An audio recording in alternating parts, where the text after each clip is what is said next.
Well, what is up, City Group? My name is Gabe, and if I haven't met you yet, I wish I could. I used to go to the South Tampa location, which was awesome. Shout out to all the City Group leaders there and all the students.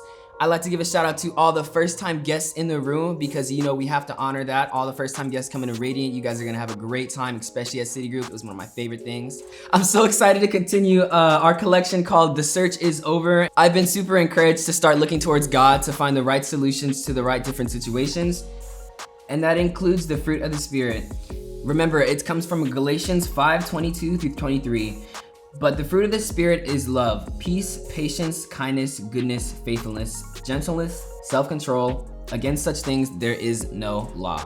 I hope you guys have been memorizing this verse and learning how to apply it to your own lives. And today we're gonna be talking about the idea of faithfulness. Now, if you're like me, then pinky promises are super important. So let's just say if you pinky promise me that you're gonna get me a donut on Sunday, and I expect a donut. If you don't have that donut, I will not be happy. Or if you pinky promise me to get some Chick-fil-A, I expect that Chick-fil-A sandwich with the pepper jack cheese with some lettuce on there, no tomatoes, no pickles. That's what I expect from a pinky promise. But also raise your hand if you had somebody break a pinky promise. Or if you were the one to break that pinky promise. Doesn't feel so good, does it? And now you're just a little bit suspicious of promises in general because you've seen them broken so many times before. If we're being honest, we all have a pretty messed up view of faithfulness because we've seen people be unfaithful through hard times. And it's said that faith isn't for the good days, but it's for the bad ones. Faith is for when you're ready to give up. That's when faith matters the most. And I have a story about when it was really hard for me to stay faithful. As a student who's in the military, I've moved around 10 different places in my entire life, and I'm 16 years old. Now, I failed geometry, so I'm not gonna do the math for you. But I remember my 7th grade year, it was my worst yet best year. I remember during the first week of school, I literally got jumped in the locker room, and since I was the new kid in school, nobody wanted to help me out. And going forward in that school year, I made a bunch of friends. I got voted, you guys know how at homecoming in high school, there's like the king, queen, prince, princess. In my middle school, we had that, but for 8th graders and 7th graders. So I was in 7th grade, so I got voted prince. And I remember that same week, I got voted the next student council president. And I was so happy. I was like, man, I really didn't wish that I moved here, but I'm really happy here as well. But then I came home and my dad and my mom were sitting on the couch. And my dad's position at the time, he was called Wolfpack 6. So he sat me and my brother down on the couch and he said, guys, I'm no longer Wolfpack 6. We're gonna have to move again. And I was really upset because I was like, man, I came so far and I made so many friends here in the span of only 1 year, and I came so far from getting bullied to one of the most well-liked kids at school, and I just couldn't accept that.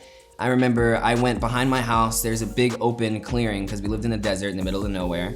And I remember I just got on my knees and I started screaming. I was like, why would this happen? I don't know what's going on. It's not fair. And let's be honest, life isn't fair at all. So I remember praying about it and God was telling me to stay faithful and, you know, everything will happen. Everything happens for a reason, right? And so, even though I didn't want to leave, that's when I moved down to Florida and I found Radiant Church. I found a great group of people, a great group of students, and because of that, I got to spend time with my grandpa before he passed away. So Hebrews 11 says, now faith is confidence in what we hope for and assurance about what we do not see. It's a perspective that God always has something better in store for us, but we don't believe it because we can't see it. It's super easy to think this way, especially when you're going through a tough season. The Greek word that Paul uses when talking about faithfulness means persuasion. And in this context, it's the idea that God will reveal parts of himself in order to persuade you or convince you to have faith in him. It's like in the same way that you're talking to that guy or girl and you don't know them very well and they keep on revealing small things about you that either, you either want to get to know them better or you don't, and either they let you down or you don't. But the thing is that God doesn't let you down. And the more time you spend with God, the more time he'll be convincing you that you should have faith in him.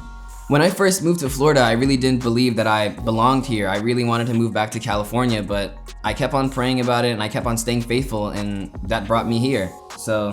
And just like the other fruits of the spirits, the more time you spend with God, the more time you spend in worship and in the word, you'll be able to recognize these small moments that present God's faithfulness and the reason you should be faithful to him. you'll notice that when reading the Bible, God is trying to speak to you and tell you, hey, it's going to be okay. So when you guys hop in a small group, I want you guys to show up and open up and present what does faithfulness mean to you and how could you improve on that. I hope you guys have a great time in small group. I really miss you guys. I can't wait to come back to Florida, and peace.